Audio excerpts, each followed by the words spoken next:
One, two, three, four.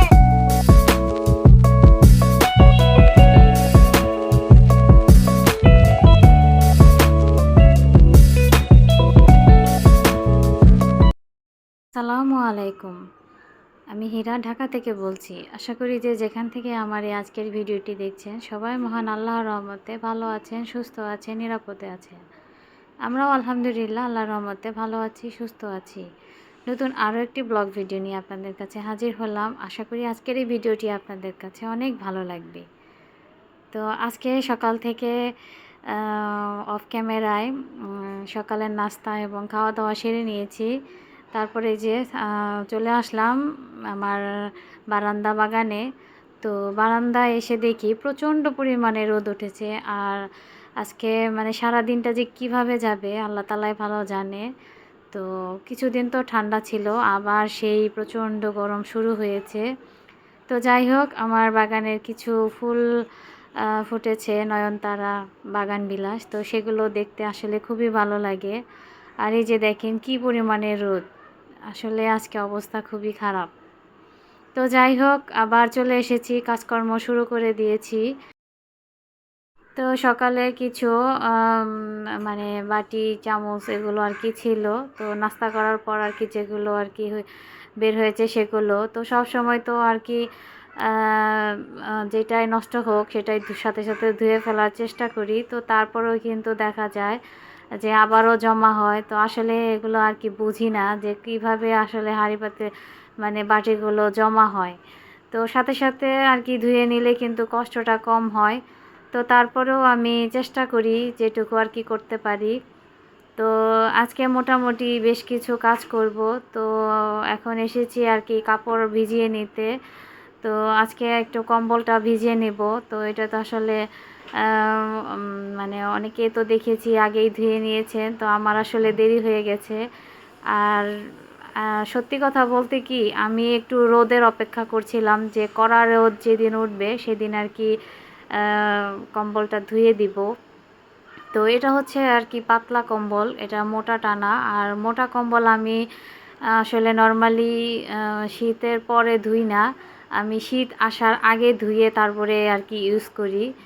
তো যাই হোক, কাপড় চোপড় ভিজিয়ে তো এখন চলে আসলাম ঘর ঝাড়াঝাড়ি করতে। তো এসে দেখলাম যে পর্দার মধ্যেও বেশ কিছু ধুলোবালি জমেছে, আবার গ্রিলের মধ্যেও কিছু মাকড়সার বাসা, আর ওয়ালে তো আছেই। তো ঘরের রং যেহেতু সাদা রং, তো আসলে এগুলো কিন্তু চোখে পড়ে। তো এই জন্য ভাবলাম যে না, একটু পরিষ্কার করে ফেলি। আর কিছুদিন ধরে আর কি প্রচণ্ড মানে অসুস্থও ছিলাম, প্রচণ্ড মাথা ব্যথা। তো আমার তো আবার মাইগ্রেনের ব্যথা আছে। তো দেখা যায় মাথা ব্যথা শুরু হলে সহজে আর কি যেতে চায় না। তো আজকে 4-5 দিন হয়ে গেছে মাথা ব্যথায় ভুগতেছি। তো ভাবলাম যেভাবে আসলে বসে থাকলে তো হবে না।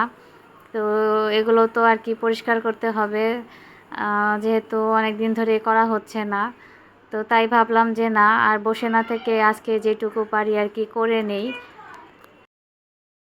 তো সবার কাছে আবারও ক্ষমা চেয়ে নিচ্ছি, কারণ আমার ভয়েসে অনেক রকমের আউট শব্দ হচ্ছে। আসলে আমি দিনের বেলায় ভয়েস দিয়ে থাকি। তো যতই চেষ্টা করি যে একটু রাতে দিব, কিন্তু আসলে রাতে দিতে পারি না। তো এই জন্য আর কি দিনের বেলায় ভয়েস দিতে হয়। আর দেখা যায় যে বাহিরের প্রচণ্ড পরিমাণে শব্দ, সেগুলো আর কি আমার ভয়েসের সাথে যোগ হয়। তো আপুরা ভাইয়ারা সবাই একটু ক্ষমা সুন্দর দৃষ্টিতে দেখবেন, কারণ আসলে হ্যাঁ, ওইভাবে আর কি সাউন্ড, বাহিরের সাউন্ড অফ করে আর কি ভয়েস দিতে পারছি না। এই জন্য আমি আন্তরিকভাবে দুঃখিত। তো তারপর জ্বালানাটা ভালোভাবে ঝেড়ে, আর ওয়ালেও চতুর্দিকে ভালো করে ঝেড়ে তারপরে আসলাম যে মেয়ের পড়ার টেবিলে। তো দেখলাম যে পড়ার টেবিলটাও বেশ অগোছানো, এবং আমি যেহেতু ওপরের ওয়ালগুলো ঝেড়ে নিয়েছি তাই টেবিলেও অনেক ময়লা পড়েছে। তো মেয়ে তো এসে রাগারাগি করবে। তো নর্মালি দেখা যায় ওই সব সময় গুছিয়ে রাখে, তো আমাকে এত গোছাতেও হয় না। তো ডিপ ক্লিন যেটা সেটা আর কি আমি করি। তো ভাবলাম যে না, এগুলো আর কি পরিষ্কার করে ফেলি ও আসার আগে। ও যেহেতু এখন স্কুলে আছে, তো তাই আর কি আমি এখন এই কাজগুলো করে নিচ্ছি। তো আমি জানি না কে কোন কোন আপু ভাইয়ারা আমার ভিডিওর এই পর্যন্ত আমার সাথে আছেন। তো যারা আছেন তাদেরকে একটি অনুরোধ করি যে প্লিজ আমার ভিডিওতে একটি লাইক দিয়ে আমার ভিডিওটি কন্টিনিউ করবেন। তো দেখা যায় যে অনেক আপুরা ভাইয়ারা সুন্দর সুন্দর কমেন্ট করেন কিন্তু একটি লাইক দিতে ভুলে যান। তো আপনাদের কাছে আমার অনুরোধ যে আপনারা প্লিজ একটি লাইক দিয়ে তারপরে ভিডিওটি দেখে এবং সুন্দর একটি কমেন্ট করে যাবেন। এতে করে আমি কিন্তু অনেক উপকৃত হব। আর ছোট্ট একটি লাইক দিতেও কিন্তু কারো কষ্ট হবার কথা নয়, কারণ আপনার হাতের একটা ছোঁয়াতেই কিন্তু আমার লাইকটা হয়ে যায়। তো যাই হোক, এই তো আমি বইগুলো সরিয়ে সরিয়ে তারপর আর কি একটু পরিষ্কার করে নিচ্ছি। তো দেখলাম যে ভিতরে অনেক ধুলা পড়েছে। তো ওগুলো আসলে ভালো করে মুছে না নিলে দেখা যাবে যে যেহেতু বোর্ডের থেকে কিন্তু অনেক রকমের ফাঙ্গাস পড়ে। তো সেগুলো থেকে মুক্তি পেতে হলে আর কি একটু ভালো ক্লিন করে রাখতে হবে। তো যাই হোক, আমি নিচের ক্যাবিনেটটাও ভালো করে পরিষ্কার করে নিয়েছি টেবিলের। তো সেই ভিডিওটি করতে আসলে আমার মনেই ছিল না। তো যাই হোক, এখন পুরো টেবিলটা মুছে এখন একটু দরজাটাও মুছে নিচ্ছি। কিছুদিন আগে আমি দরজাগুলো ভালোভাবে পরিষ্কার করে নিয়েছি। আর ভাড়া বাসা হলেও কিন্তু যেহেতু আমি এখন ব্যবহার করি, তো সেহেতু সেটা কিন্তু যত্ন করা কিংবা পরিষ্কার রাখার দায়িত্ব কিন্তু আমার। তো আমি সেটা মনে করে আর কি বাসার ক্লিনজিংয়ের কাজগুলো করে থাকি। তো যাই হোক, তারপরে চলে আসলাম রান্না বাড়ার কাজে।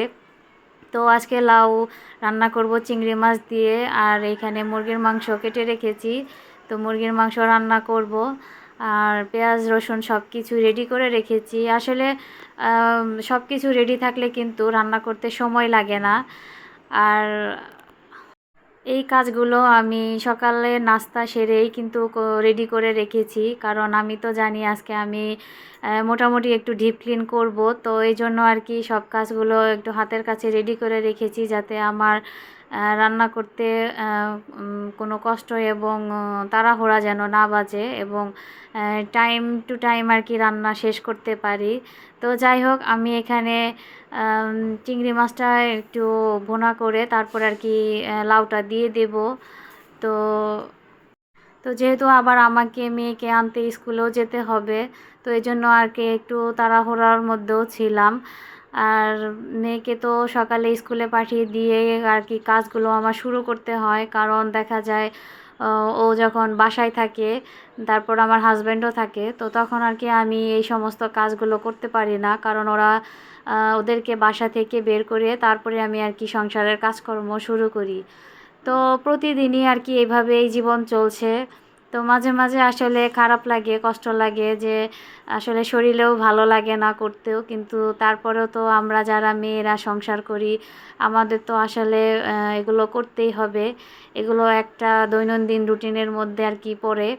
তো যাই হোক, আমি এখানে চিংড়ি মাছটা ওই যে মশলা দিয়ে একটু ভালোভাবে কষিয়ে তারপর আর কি লাউগুলো দিয়ে দিব।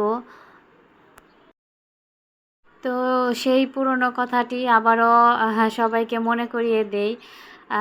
আমার ভিডিওতে আজকে যারা নতুন এসেছেন, প্লিজ আমার ভিডিওর কোনো অংশ যদি আপনার কাছে ভালো লেগে যায়, তাহলে আমার চ্যানেলটিকে সাবস্ক্রাইব করে আমার পাশে থাকতে পারেন। আর চ্যানেলটি সাবস্ক্রাইব করে পাশে থাকা বেল বাটনটি অন করে দেবেন। এতে করে আমি যখন কোনো নতুন ভিডিও দেব তখনই আপনার কাছে নোটিফিকেশন চলে যাবে। আর আপনি আপনার যখন এই মনে হবে এবং সময় হবে তখনই দেখে নিতে পারবেন। আর এই কাজটি করে যারা অলরেডি আমার পাশে আছেন তাদেরকে অসংখ্য ধন্যবাদ এবং মন থেকে অনেক দোয়া। আর এই তো আমার লাউ রান্না, তো আমি লাউটাকে কিন্তু ভালোভাবে কষিয়ে নিয়েছি। আর আমি লাউয়ের মধ্যে কিন্তু খুব পানি দেব না, কারণ আমার বাসায় দেখা যায় লাউয়ের মধ্যে পানি বেশি দিলে কেউ খেতে চায় না। তো আমি আর কি হালকাই ঝোল রাখবো। আর বেশিরভাগই চেষ্টা করি যে লাউটা কষানো হলে যে পানিটা থাকে ওই পানিতেই আর কি আমি রান্নাটা শেষ করার চেষ্টা করি, কারণ ওই যে বললাম না যে আমার বাসায় কেউ আর কি লাউয়ের মধ্যে পানি দিলে পছন্দ করে না। তো যাই হোক, আমি এখানে কিছু কাঁচামরিচ আর কি হালকা মাঝখানে ভেঙে দিচ্ছি। তো আমার কাঁচামরিচগুলো সব আর কি লাল হয়ে গেছে ফ্রিজে থেকে। তো যাই হোক, এটা কোনো ব্যাপার না। তো আমি এখানে কাঁচামরিচটা দিয়ে আরেকটু নেড়ে চেড়ে ঢেকে আরেকটু রান্না করে তারপরে আর কি নামিয়ে ফেলবো। আর দেখা যায় অন্যান্য মাছের থেকে এই চিংড়ি মাছ দিয়ে যদি লাউ রান্না করা হয় তাহলে কিন্তু আমার বাসার সবাই বেশি পছন্দ করে। তো যাই হোক, আমি এখানে আবার মাংসর জন্য মশলা কষিয়ে নিচ্ছি। তো আজকে আর কি ব্রয়লার মুরগি রান্না করতেছি, কিন্তু আজকে মুরগিটা আমি ভেজে দিব না। কারণ আজকে মুরগিটা আমার বড় মেয়ে বলছে যে তুমি ভেজে রান্না করো না, কারণ ভেজে রান্না করলে নাকি ওর কাছে কি মানে ভালো লাগছে না। তো আজকে সেইভাবেই আর কি খেতে চাচ্ছে। তো ভাবলাম যে ঠিক আছে, আজকে আর ভেজে দেব না, দেখি কেমন লাগে। আমি কিন্তু নর্মালি মুরগি মানে ব্রয়লার মুরগি রান্না করলে কিন্তু হালকা ভেজে দেওয়ারই চেষ্টা করি। কিন্তু আজকে যেহেতু মেয়ে বলছে এইভাবে রান্না করতে, তাই আর কি ওর পছন্দ মতোই আর কি চেষ্টা করছি রান্না করতে। তো এই তো আমি মশলাটা ভালোভাবে কষিয়ে তারপর আর কি মাংসটা দিয়ে এখন মশলার সাথে ভালোভাবে মিশিয়ে তারপর কিছুক্ষণ আর কি রেখে দেব জালে। তো দেখা যাবে এখান থেকেও কিন্তু মোটামুটি অনেক পানি বের হবে। তো ওই পানিতেই দেখা যাবে যে মুরগির মাংসটা অনেকটাই হয়ে যায়।